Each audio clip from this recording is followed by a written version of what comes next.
Yes, people, hello and welcome to episode 6 here in the 25-26 season of the European pod here on the NC network with myself, Double D.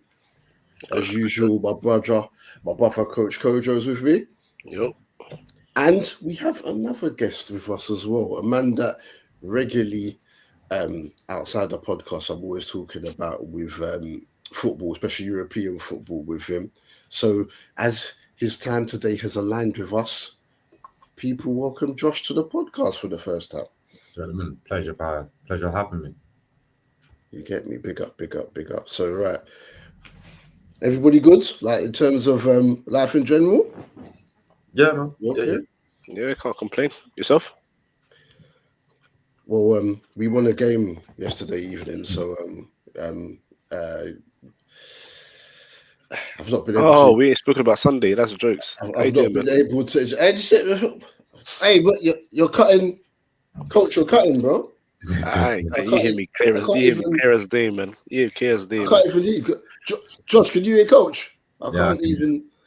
I can't even hear him right about now. Oh, okay, cool. Oh, well, I'm coming back. I'm coming back now. I think I'm coming back. I think I can hear you now. You get what I'm saying? But yeah, my team haven't won the football. I haven't won the football match for a couple of weeks. But so yeah, I can go outside now. I can take my WhatsApp off mute now. Yeah, I've been getting it in the neck. Pause. Pause is killing my people, man. Pause is killing my people. From all different angles, but yeah, we may have to touch on that. Time permitting, we may go through a couple of Champions League results at the end. But we're going to start with Ligue 1, guys, because mainly me and Coach have been covering Serie A, La Liga, and the Bundesliga. But back when the pod first started, because we had a longer time to do it, we were going to Turkey if need be. We were going to the Premier League in Portugal if need be. And we used to do for us literally every week, but we've not been able to. So we're going to start there before we go into the three main leagues that we've been concentrating on. And we have new leaders in France. And that is because on Friday night, PSG drew 3-3 with Strasbourg. They were 3-1 down, but were able to pull it back to 3-3. And Mayula, the youngster who scored in the Champions League final as well, got the late equaliser to make it 3-3. But I want to talk about Strasbourg because, Coach, I was gassing Liam Rossignol last season. They did get into Europe. It was the Conference League that I thought for a second I'd made an error in regard to their placing with their European place. But they're third in the league. Yeah. They've got this partnership with Chelsea, so players are going to come through there. They're going to be the feeder club. Basically, I say it's not like a partnership; it's a partnership. The feeder club for Chelsea. Players are going to go there. Chelsea have sold Ben Chilwell. And Cisso's going to be on loan there until Chelsea are ready to take him. Like Chelsea haven't got an abundance of attacking talent anyway. But could they? We've got new leaders in Marseille, which we'll get to. But what can Strasbourg actually do this season? And given their largest talent has already been signed up by Chelsea as well. Is it Ngima? Whatever his name is pronounced. I'll check the proper pronunciation in a minute. But what can Liam Rossignol do? I'm just happy for him for the fact that I didn't see why Hull axed him in the first place. But we expect them to stay there, or they're gonna drop down. Wow. Coaches, you know. No? Yes, sure. So I think the best thing about this league so far is there's a lot of openness so far. I mean, I think it's quite clear that Marseille and PSG are the best teams so far, and probably are going to be the two teams that go the distance. But Strasbourg can say that they're as good as like a Toulouse, they're as good as a Rennes. I'm not mentioning the Lyons and Monacos yet. They are very obvious. They're the ones that you expect to get into the final places. But Strasbourg are only looking for a bit of, and I say a bit of consistency. I'm not expecting them to go on like 10, 15 game winning runs, but it's about just trying to outpoint the people below you at this point. That's what you gotta try and do. So whether they'll make Europe or not, I think they can probably get a conference league. I don't think there's any shame in that. But in the Champions League, I didn't mention them. I still think they would get the spot on. But the gap between and I think 8 is like 5 points. So Yep.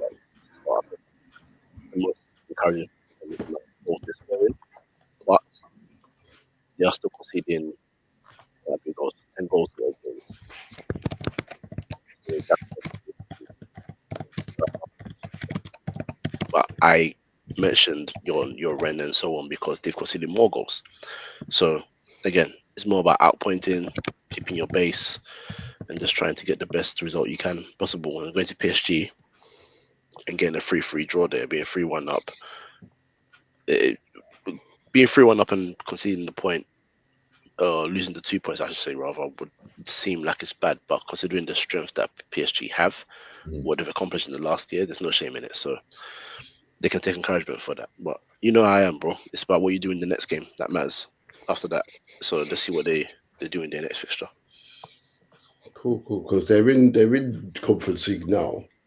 They've got Polish opponents later on today. If you want to for the listeners to know, so you don't think you see anything this season that means that they can go further than they did last season. It's always intriguing. It's still kind of early, but it's still early. But it's always intriguing to see how they deal with the mixture of European games and league games. Because there, you said they're playing a Polish side, and it's not one that's very reputable. So you'd be thinking that Strasbourg are the clear favourites to go and win the game. But you see how they deal with that fixture. Next game they've got is Lyon away, so that's really a challenger for a European spot.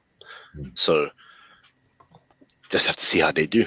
That's what we can do. It's all good getting the point at PSG, but are you gonna go to Lyon and pull the same performance or near enough out your ass, or you're gonna lose this one? Who knows? What are you saying, Josh? I think Strasbourg have started the season well. Considering we won't call it turmoil, but the unrest between the feeder club situation and Chelsea and how the fans feel like their club's being treated. Yeah. So the very fact that they've managed to, as a team, as a collective, come together and start the season well. Obviously, the murmurs and complaints for that particular topic have died down. But it for me, is it going to be a one season thing? Will you be allowed to build on this, or would it be the case of we can enjoy Strasbourg for the season, but whatever players do shine or stand out, Chelsea are just gonna just take them back, or just through the feeder system just pinch them. So for me, I'm fearful. Like I said, I'm fearful that this would be like a flash in the pan season if all things go well. I just feel like that feeder club situation is and will be the biggest hindrance for them progressing short term and long term. Yeah, unfortunately, with the lack of money running through Ligue, you're probably going to see more partnerships, etc., things like this happen, because they didn't even last 2 seasons. They've struggled to get TV deals. But Double, you can't call it a partnership. It's not a partnership. They're being taken advantage of. I understand they need to find ways to make money, but look at the Enciso deal. That's not a partnership. Hey, it's ridiculous. It's like hold him to already. Yeah, hold him to already to take him. That's what you do. That's if you feed a club is, and it doesn't even feel like a feeder club type relationship. A club like Strasbourg, who is a very good side. Now in European competition, it's not like a Arsenal, Bournemouth, United, Royal Antwerp type relationship. This is literally we want him, but he can't come here because of registration and so on. So you take him for now, yeah, and then we'll grab him when we want to next year. Yeah, It's just things sorted out. partnership. They're just taking the Mickey, to be quite frank. Yeah, definitely. Was it Clear Blue or whatever? What's it called, the thing? But yeah, Emmanuel Omega is the player I was talking about earlier. As far as I know, if I'm not incorrect, Chelsea have already got a deal in place to buy him as well. and he's very good. So it's ridiculous. All these stockpiling, all these attacking players, it's mad. And as Sid just said, sold them Ben Chilwell and whatnot. Yes, it's all a bit of a madness in terms of what's going on there. But yeah, they're third at the moment. But we have new leaders because after the half went down to 10 men on Saturday, they got slapped 6-2 by Marseille. We'll just say his initials MG because I don't want to say his government there on the pod, but his GNA is doing a madness this season as usual. And he scored 4 goals as Marseille won this 6-2. The Zerbi, different. I don't know whether or not. Look, we know we're not. I don't expect anyone here to say that Paris Saint-Germain won't win the league again, but I want to see Marseille withstand for longer, because remember last season they started off good, slapping teams. Obviously the likes of Luis Enrique is at Inter Milan now, but they were doing a madness to start and then they tailed off. I just hope that they can withstand a bit longer. But leaders at the moment, at least though it's still early in the season, at least it's a change from just seeing PSG go a bag of points clear from early and then go straight to the league. No, agreed. No, I feel like in relation to the player, you can't be named. I feel that he's already become Marseille's key player, and I feel that with him being out of the UK limelight and being able to actually develop his game, you're starting to see what United fans who watched him through the academy and the few games he started for United, you're starting to see what the potential that they could see. In relation to PSG, as you said, I do think that Marseille will give it a better push. That's if European football doesn't come back and hinder them at the same time. But I feel like they've learned from last season, and again, do I think they'll win it? Probably not. I feel like PSG man for man in terms of quality and depth will outlast Marseille, but I do feel they'll give it a good go, and it will actually, again, for the next couple of seasons, maybe if they all the players stay together, it'll give the French league more credibility than just a one team league that we've seen over the past couple of years. Coach, how long can how long can Marseille stay in this until PSG pull away? Can we at least get to like March? No, actually, realistically enough, I think March is fair. I mean, PSG are not perfect, by the way. PSG are just not perfect, and we're not. This is not us piggybacking off this result. We've seen over the years, even in the times when they've won the league, it's more so the fact that the teams below them, there's a team that just can't maintain the consistency. It's not that they blow everyone else so far the water that they're just so much better. They've just lacked. There's missing a true opponent, a true test to finally chase them and be like, we've got you here. Teams like them and City, when they were running away, there was a team below them that just didn't have the consistency to catch them. They weren't like breathtakingly good. So yeah, I'd say if Marseille can maintain some form, then they can go for the title this year. They can go for a race. And look at the squad. There's talent. There's serious talent there. There's talent that PSG would love to have in their squad. Look at their squad. Their squad's really good. So no, it's just about consistency and seeing what they can do. I've never witnessed the Zerbi in the title race, so I can't give you any feedback on what I think he's going to be like in that kind of pressure, that situation. But it's the first time for everything, right? If you're going to win your first ever title, you're going to have to find a way to do it. So, boy, I think the pressure needs to be on Marseille this year. I'm not saying you are as good as, but you've got quality there. What's the reason for you not having a title race? You should have a title race. So yeah, this push. Aubameyang back there, so some experience to help some of the younger players as well. But shout out Ansu, in terms of top scorers in Ligue, shout out Ansu Fati, who after numerous injuries, he's got 5 goals for Monaco doing his thing.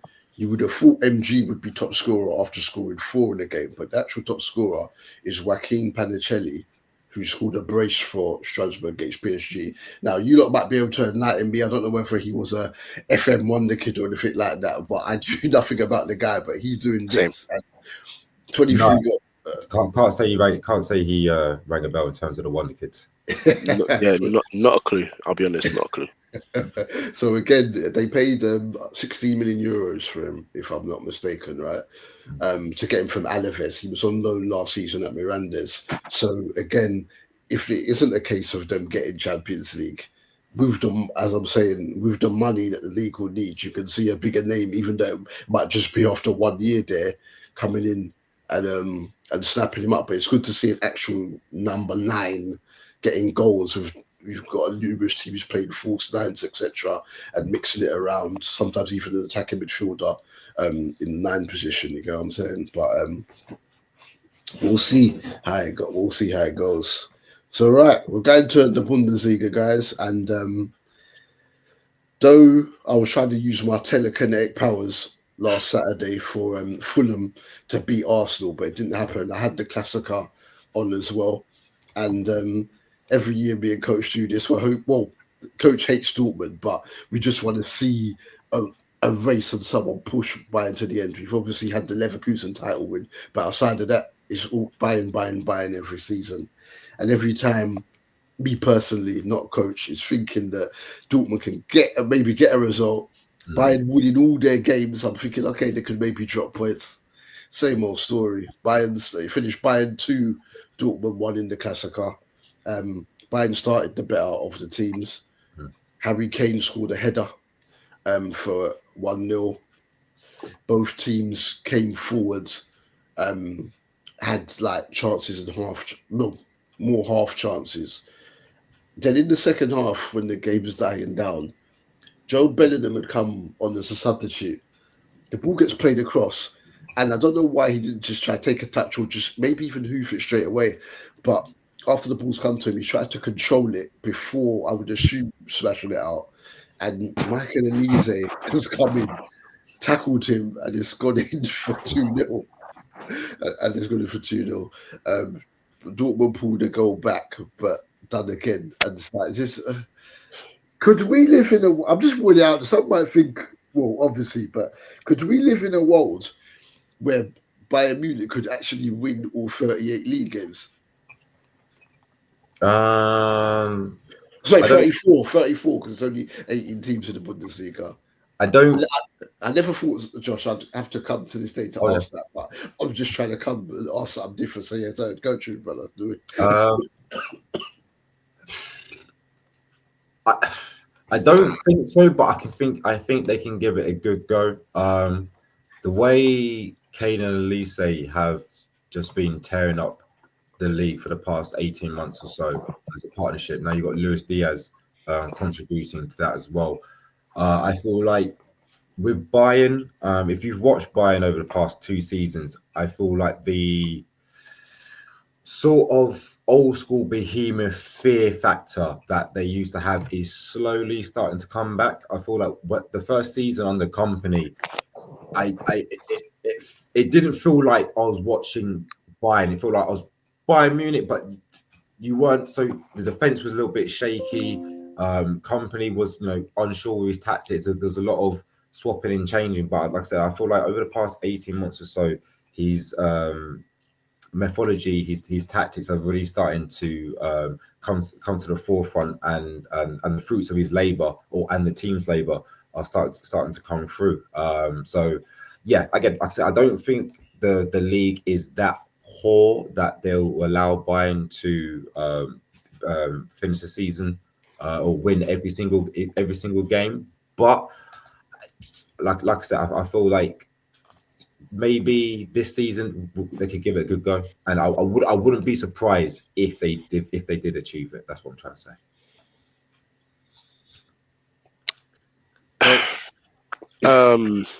Yeah, no, I was just thinking about how nice that would be for me if they did 35 or 34. Because I'd love that personally. Just so it puts the final stamp on how I want everyone to know that the teams below do not matter in that league. Yeah, they are literally Like, I don't know who your NBA GOAT is. Can be Jordan, LeBron, whoever you want it to be. That's who they Michael Jeffrey Jordan, bro. Michael Jeffrey Jordan. say no more. That's who they are. You know what I mean? They stand alone. They're the John Cena, 17-time champion. They're the John Cena that they run it. That's Never seen 17. Yeah? never seen 17. That's who they are. There's levels here. And whilst obviously man like you want to see an entertaining game against Dortmund, I sit there and I'm just like, well, Bayern are going to win again because it is fraudman. So let's go. Let's see what happens here. But what I do want to say is Kane obviously did his thing again, but his overall performance was absolutely insane. Bro, he didn't He stop was running, bro. The passing, the tackle he did in the end when they were trying to go for an equal. I'm like, what? the ability to pass from deep, to create from the front, to be a target man, to run back, to tackle, to pass. Do you understand why week in week out I keep telling people that he is part of my GOAT list? Like there is a There's the thing that I what? feel like. Oh, sorry to cut you, Kojo. I feel No, like no, go ahead.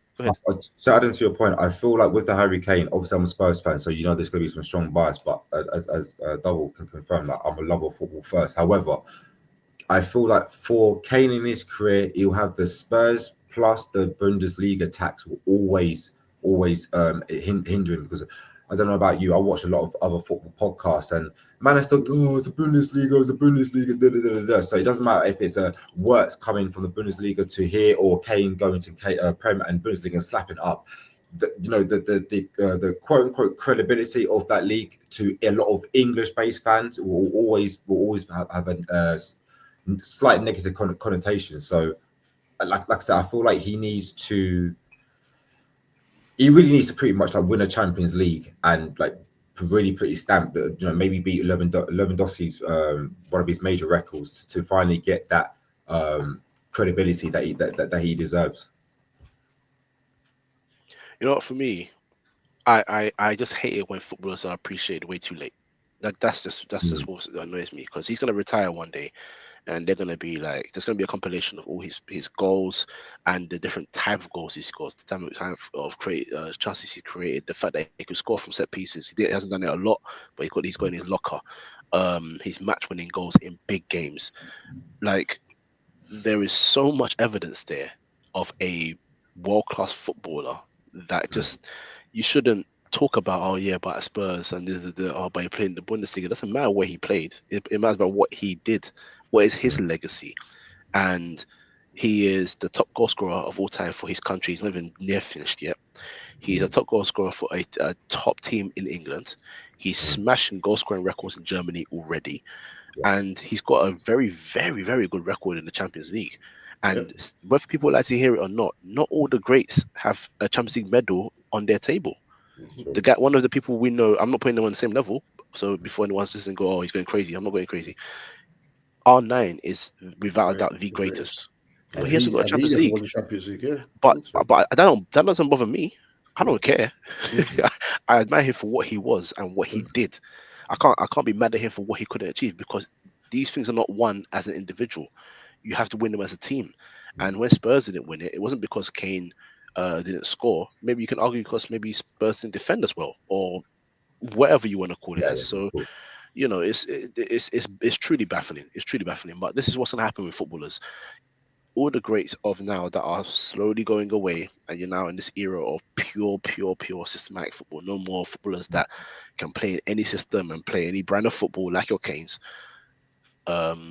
These guys are all going to go one day, and you're going to have difficulty even deciding which players world class are not, because you don't know if they're going to fit in the system or not. Whereas Harry Kane has gone from Spurs to Bayern, and he's made it look seamless. Two different systems, even though league styles are different. Bundesliga is very, very open, and he's adapted to that like it's nothing. Like it's just what people do, and it's unfortunate. But when he retires, you'll see it. There's going to be so many think pieces about how good Harry Kane was. I'm going to be like, well, duh.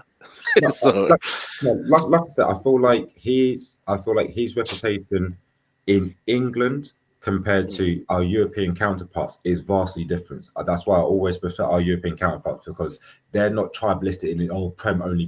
But like I said, I think we can all agree that majority of English fans, they only care about the Prem and whatever league their team is in. So unless it's like a big team like Barcelona in a big Champions League game, they don't really watch in, the week in, week out, or even the highlights. So again, like I said, that's why I feel like within the UK, his reputation will never be what it should be, considering that, as you said, the career he had and the plethora of different highlights, whether it be passing, these different methods of scoring. Like as you said, he is pretty much the last of a dying breed. Him, Benzema, where you are a complete forward, rather than just being like the a quote unquote target man or false nine. So yeah, once he retires, I definitely feel that we're already seeing it anyway. I feel like the quality of out and out number nines is already fallen off. So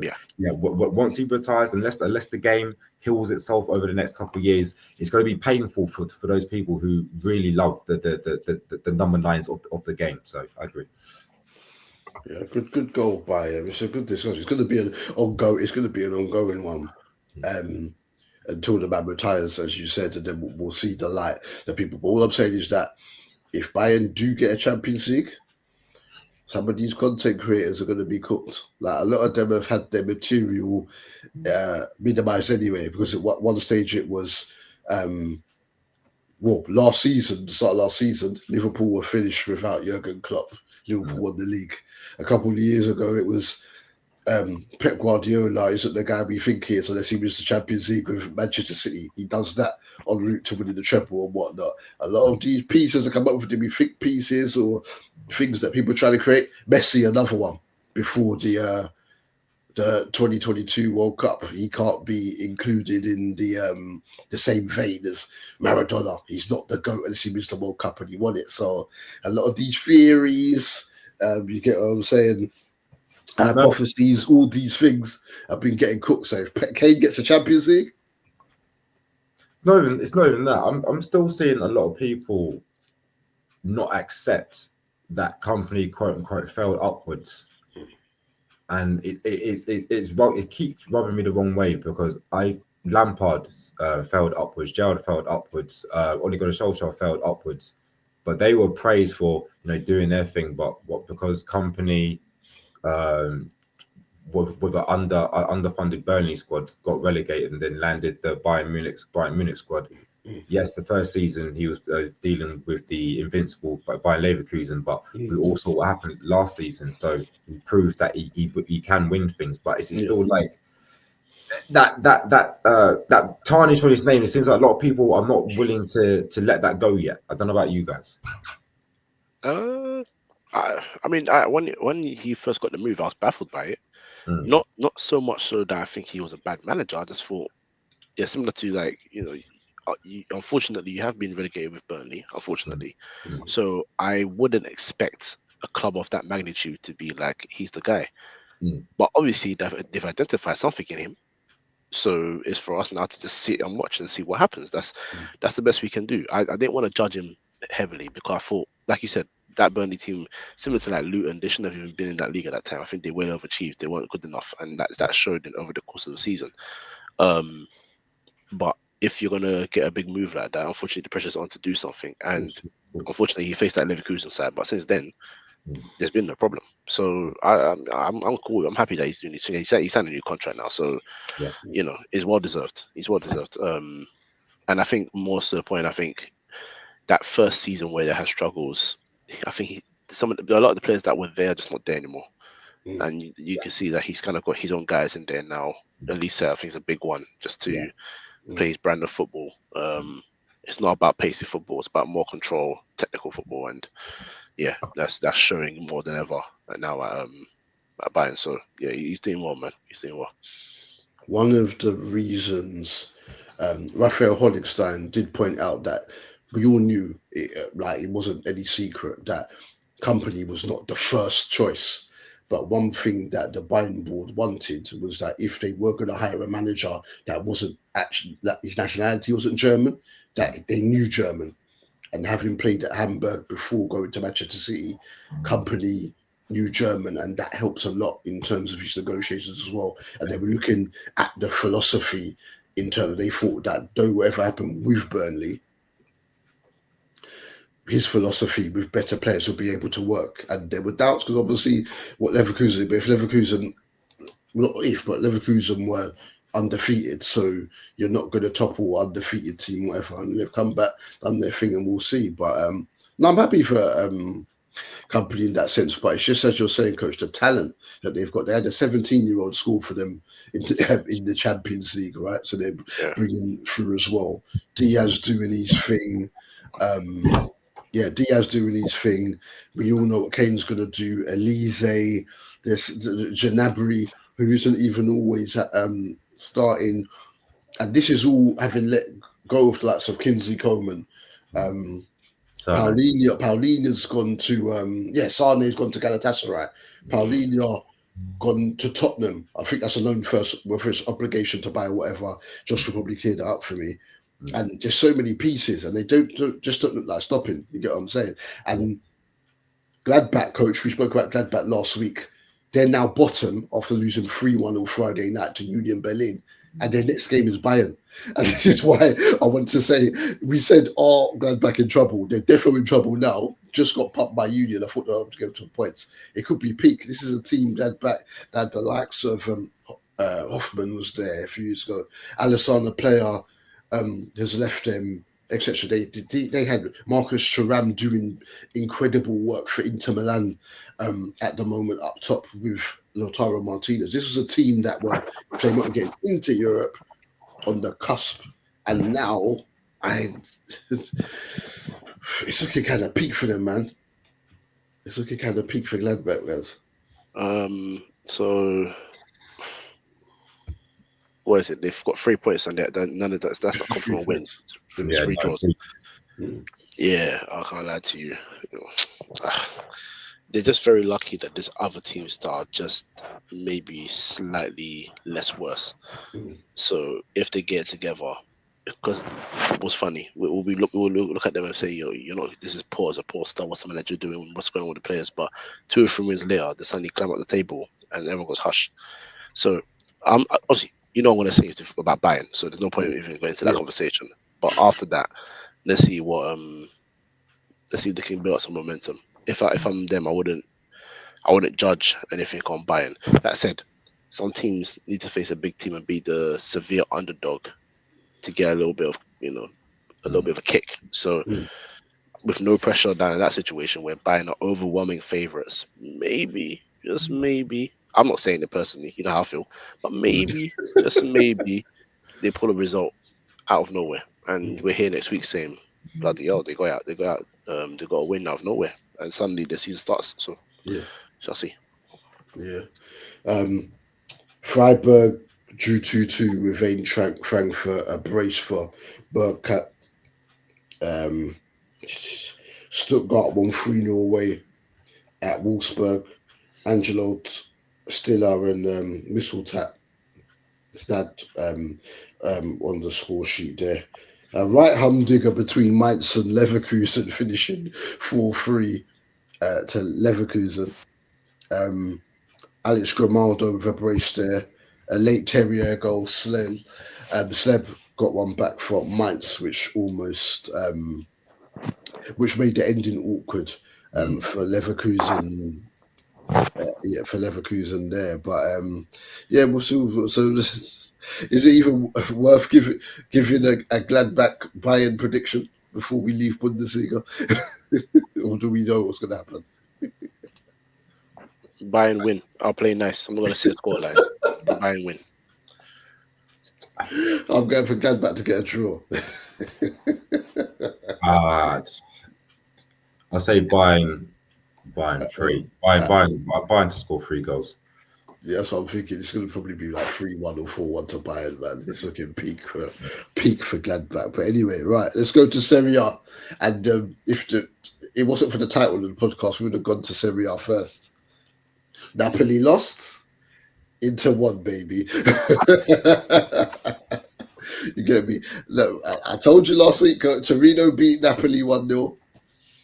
Yeah, he did. And then Inter won 1-0 against Roma, an early goal from Bonny. Good goal as well. I actually thought he was offside. Like, I actually watched it enough. I thought he was off, but he was on. Went forward. I thought he'd taken it too close to the keeper, Bonny, and he slid it in. And again, as last week, as I said, when he got his goal and 2 assists in Inter's win, it must feel good for them. They've let Taremi go, but Thuram picks up an injury, put Bonny in there, who they got from Parma, scoring and him scoring immediately. So yeah, it's a decent start in regards to what's going on in Italy, actually, because I can load it. Milan beat Fiorentina 2-1. Thanks to a brace from Rafael Leao. A penalty won it, but his goal before it, the equaliser, was a really good goal. And he's a frustrating one, Leao, because he has all the talent in the world. In terms of talent, he's one of the most talented players about, but it's just the consistency. But people beat on about Premier League title races, though since Chelsea won it in 2017, it's been 6 for City, 2 for Liverpool. But we have seen Napoli, Inter, Juventus, and AC Milan all win the in Serie A in that stage. Already we've got Milan top, we've got Inter there, we've got Napoli there. Whereas other leagues, you can say it now, although it's only October, I still have no idea who's going to do it. I'm not sure if Milan can withstand it, but they're going to give it a good go. But Napoli and Inter, I can't pick. I think for those people who don't watch European football, I think since the fall off for Serie A in the 90s, I think a lot of people have just thrown Serie A to the wayside, especially those who were aware of the Juventus dominance when they won it for a decade. But as you say, for the past decade and for majority of my lifetime, Serie A, regardless of its standard or its in regards to the fans, has always been one of the most competitive leagues in the top 5 of Europe. In the other leagues, let's be real, at best in the Liga, it's 3 teams. In Germany, it's really 1. In the Prem, at best, it's 3 clubs. France, it's at best is at 2. You know, with the Serie A, you got potentially five clubs that could be competing, or at least win it within a decent amount of time. So for Milan to be top of the league, considering how their season went last year, it is surprising for those who again don't keep an eye on Serie A. But then again, one decent season, a change in management, and in Italy you can instantly see the fruits of your labour quicker compared to other leagues where it's quote unquote you don't have much time to adapt and change.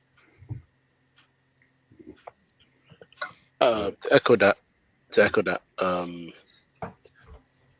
it's always baffled me that people have sort of looked at the league and just been like, well, I don't recognize the names anymore, so that means it's not of the highest level. You can't judge a league off that, because I mean, firstly, I'm not gonna lie, I don't take football fans seriously, because yes, we are traditional fans. We got Liverpool, we got Spurs, we got United. Obviously, go outside of that. Suddenly, these guys seem to be signing players like, oh yeah, I've been watching really good. You don't have a clue. You don't have a clue who he is. I mean, we watch European football. We had no clue who this guy was scoring in Ligue 1. He's top goal scorer. We had no idea that he scored 20 goals last season in La Liga 2. You know why? I wasn't watching La Liga 2. I was watching La Liga. But I'm not just be honest. But there's so much quality there, And then the newest player of the month coming out of Spurs, coming out here is Nico Paz. Now, Nico Paz hasn't been. I mean, last season he was stellar, and this season he's stellar as well. So he's been great for a young player. But his name wasn't small. Excuse me, when he was in Madrid, they knew who he was, knew his talent, but Madrid had a great fruit to let him go. But they got a buyback. As soon as they heard that Spurs were for professional playing, some of them like, who is this guy? Or we're linked anyway, just we know better than me. They actually went for him, or if those things. But guys are on the there's so much talent in there, and the clubs are so well assembled. Like, you can have 3, 4, 5 You say you're not sure about Napoli and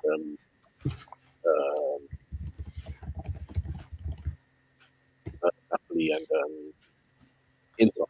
Sorry, title. But if you look at the and obviously AC Milan, right, because they're top. But even Roma lost. That was a big game of the weekend. Roma lost. because Roma could have gone top. Yeah, exactly. But even with that loss, they're only 1 point off top.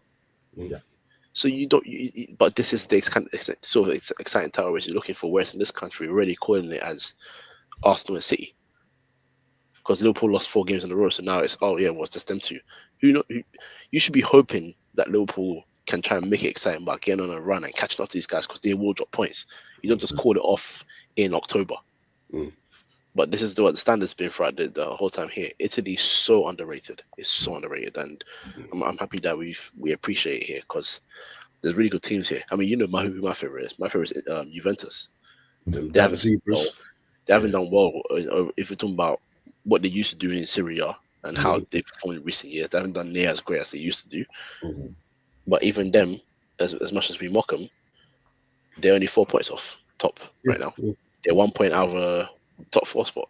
Like it's so exciting to see. It's an exciting game, and the good thing about Italian games is you don't know who's going to get a result. You don't know what's going to happen. Pisa are bottom right now. They haven't won a game. Never have Fiorentina. Never have Genoa. But they can suddenly win one, and then they're good teams as well. It's well, not Pisa. Sorry, Pisa not. Genoa and Fiorentina are good teams. But either way, I'm just happy that we appreciate it here, because it's a really good league, man. It's a really, really good league. 100%. Yeah, definitely. Talking of your zebras, Juventus, Nico Paz dealt with you guys with a glorious goal and assist as they won 2-0 on it was a Sunday morning, because they kick it UK time, isn't it? Because that game started at 11:15 or 11:30? They played that opening Sunday game in Italy. So Como, I'm telling you, man, problem that Como have, Paz, as we said, whether it be a case of Real Madrid buying him back or being picked up as a European giant, they will have a problem keeping up to him. And of course, Fabregas is already being linked to a couple of Premier League jobs. Should people axe? Should certain people be axed? So yeah, it's an interesting thing. But yeah, Serie A looks like, again, just like back when Milan won it, when what I frequently mention, with about 10 games to go, there was 1 point separating each team. So like Milan were top in you get what I'm saying, with Juve, I can't remember exactly the other thing, like third and fourth and whatnot, but there was all a point separating each place. We could have that again today, and then still they'll talk about how Premier's the best league in the world because you don't know who's going to come top forward, or even though generally you can pick 3 of it's 5 now, but 3 of those 4, but now obviously it's 5 that you know is going to be in, but might not necessarily be able to do that in Serie A. Wait, let me and the funny thing is, this weekend, so you might as well get some predictions in, it is actually Napoli v Inter. God. Who's that home? Which I think Napoli at home, which I think is on the same time as Man United and Brighton on Saturday, I think, if I'm not mistaken. So I know what I'll be watching.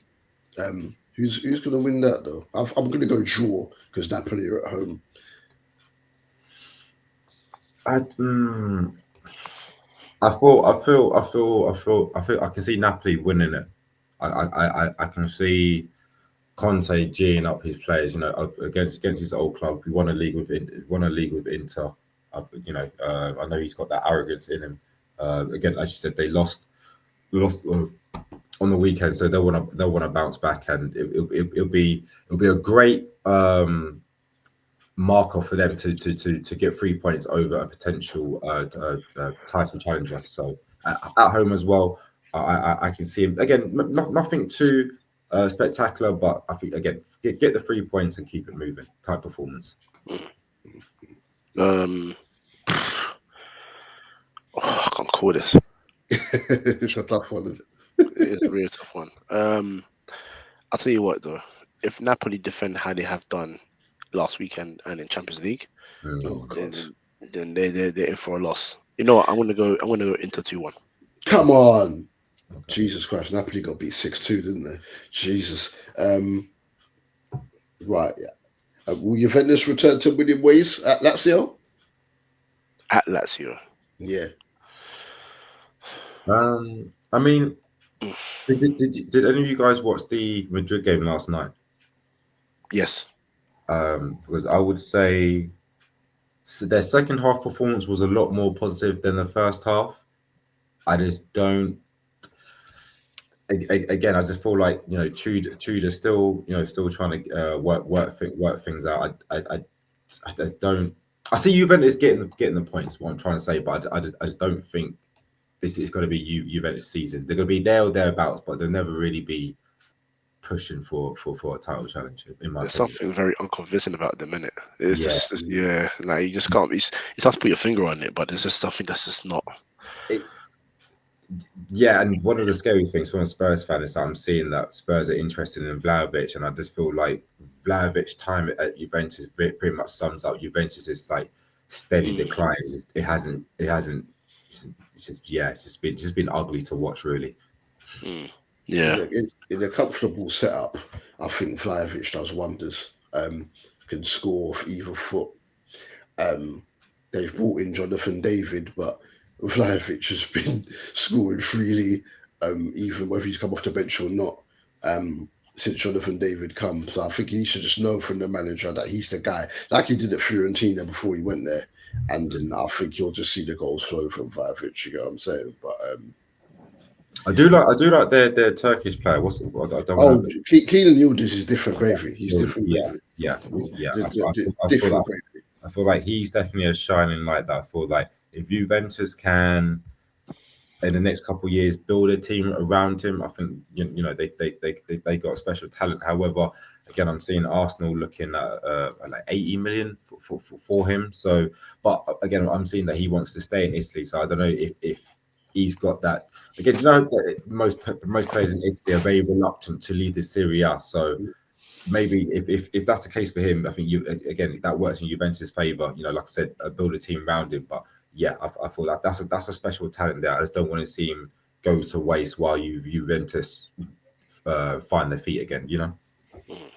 Right. Yeah. So our last stop, guys, we'll go to the Liga to wrap up the pod, where Barcelona and Real Madrid both left it late to win their games.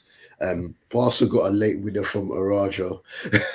me and Coach were exchanging some jokes because a couple of years ago, Arajo was being spoken about like he was going to go on to be the best centre back in world football.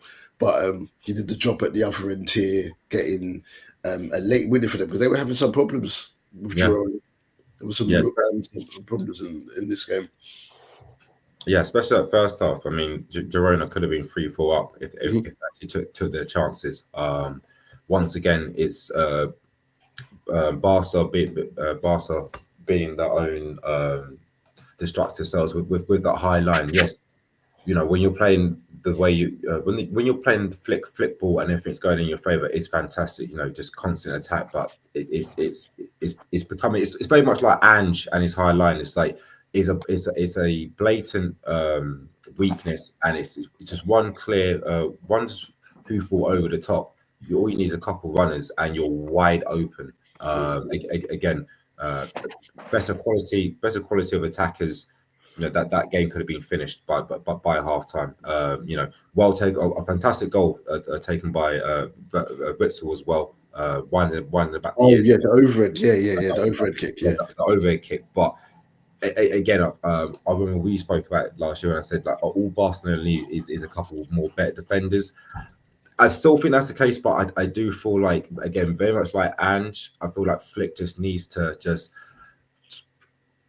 not control the game better, but adapt to the game better. When it's clear that your high line is causing you problems, just drop back. It's not every day die by your tactics and methodology, but I do feel like Barcelona's attacking quality will see him over the line, but a great example of when it doesn't will be that game against Inter Milan last year, when it was just a basketball match in terms of the goal scoring. And again, that's this weekend's performance showed again how Barcelona's tactical setup can and will be a big hindrance for them throughout the season. Yeah, Barca hit the woodwork a couple of times, but as you said in that first half, Josh, for Nat was clean through and saved by Chesney. Porto hit the post.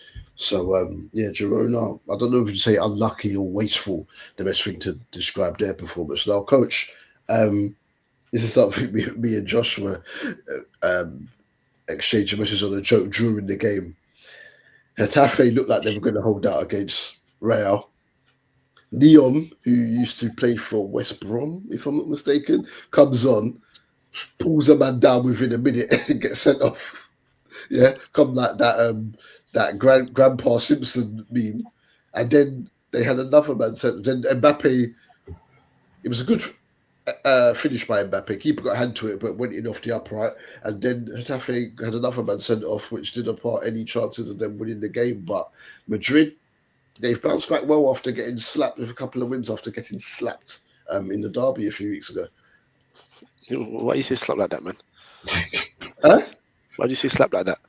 Because Atleti scored 5. That's why I'm saying.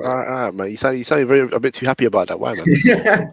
Remember, Madrid was, aside from the annoyance that they give me when they've been clapping up Liverpool for how many years,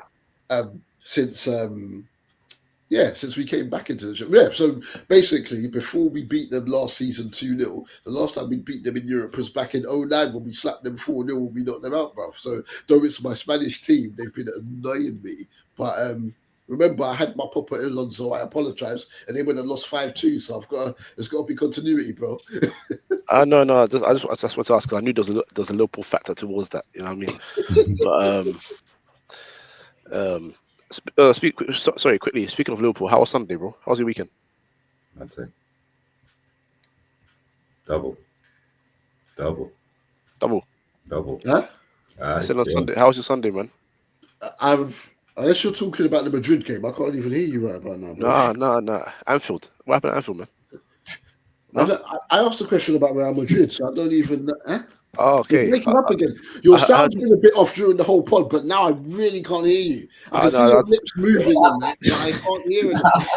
Josh, can you hear him? Huh? Don't get me involved, man. What did the man say? Did you say Murrayfield? No. I don't do rugby. That's a Sam Cleaver thing. That's a big Sam thing. It's right, man. It's right, man. You're doing slot behaviour. That should be complaining about long balls. But anyway, no, I heard that though. I ain't pausing that. But I told you, pause clear my people. I'm not pausing that. I think the one thing that made me happy about Madrid's win is Madrid. I can hear you now. You can hear me now. You can hear me now. The one thing that made me happy about Madrid was the fact that, I mean, yes, they snuck out another win at a place that's tough to go and get a result, but Mbappe's acting like a pure 9, which is they've been the sort of like the theme throughout the season. And last year, me and Dubul were talking about like, would they get the balance right with Vinicius and him and Rodrigo and all that? And I said that's coming. I was like, I always bet on Madrid to win the trophies, even if they don't win the league. I know that balance is going to fix itself. Top players will know how to work with each other if they give each other the patience and the grace to learn how to work with each other. And you can see they're really thriving now. And they've got a manager who's not afraid to drop you if you're not playing well. So you saw Vinicius earlier this year was dropped because he wasn't starting. He wasn't playing well. He was starting. He wasn't playing well. There's no good form. He's come in. He's playing a lot better. But Mbappe, Gonzalo was starting. Yes. Yeah. Because due to Club World Cup, exactly. And now, Mbappe he's really on form and he's looking inevitable. And I think a part of it also is the fact that I think he's really hungry to get a Ballon d'Or this year, or next year, I should say. I think he's really hungry to get one. I think Dembele's story has really given him a bit of energy as well, not in a negative way, not like, if you've got it, I need to get one. More like iron sharpens iron type of thing. You know what I mean? Because I feel like, going on for what you're saying, I feel like if we're going to look at it from an ego point of view, I feel like Mbappe, like Dembele when he was at was it Rennes then Borussia Dortmund? Yeah. I remember people say, this shoot's gonna be cold. He went to Barcelona, let's be honest, he kind of died, then he's moved to PSG, and we've seen a transformation, but no one's really given. He was never really in that type of conversation. You see the likes of Haaland, Kane. They started the season on fire. The way I'm looking at it is that Mbappe's looking around thinking, nah, you won the Ballon d'Or last year. I see you two doing your thing this season. Now I need to step up my game. So he's kind of got that push and pull factor to step up his game, and you're starting to see that. So hopefully again, like I said, on our iron sharpens iron thing. Hope that, you know, as we said earlier, that all the nines do their thing this year, and it just raises the level. You know what I mean?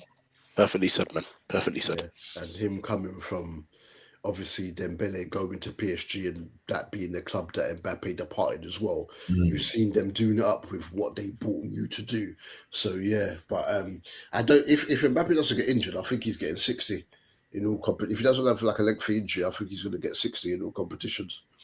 If he gets 60, then he's winning the Champions League. He's going to go monstrous. When you made 55, you get me? Because it's just on penalties as well when he's on the pitch. But it's just that I've always said that he's a very good finisher, but not the natural one like that. He's one of them ones where there's a certain distance away from goal. If he has enough to be able to swing his foot at it to get the power behind it, yeah, it's going in. But certain one-on-ones, and sometimes you look at him and you think, ooh, you get him if you finish him. But the guy is just on it at the moment, picking up different positions, and just like if they're cutting the ball back to him in and around edge of the box, he's going to drive that. He's going to put it in the goal, man. The guy is just moving mad. But yeah, but late wins for both of those two. Sevilla, Villarreal bet is 2-2. Coach's best friend Anthony getting a brace after Villarreal led 2-0. Wanted to give that a mention because that guy has been on job since he's gone to the Liga, right? Yeah, but before we get our prediction in for El Clásico to end the pod, right? I thought Sevilla were going to continue on after that slapping of Barcelona. I got back from radio, Sevilla were winning 1-0, and as soon as I got back in, Murici scored, and then Mateo Joseph, who's on loan from Leeds, got a brace, and Sevilla beaten. I mean, life comes at you fast. You beat Barca rather. You beat Barca 4-1, and you get slapped at home the following week 3-1 by Mallorca. I think they lost that game because they lost Aspilicueta. Every score they conceded came from his side after he was injured. I mean, it was early in the game. They took the lead, but you can see the difference of having someone that knows how to purely defend against others that are not of his level, of his quality, missing from that side. They missed that leadership.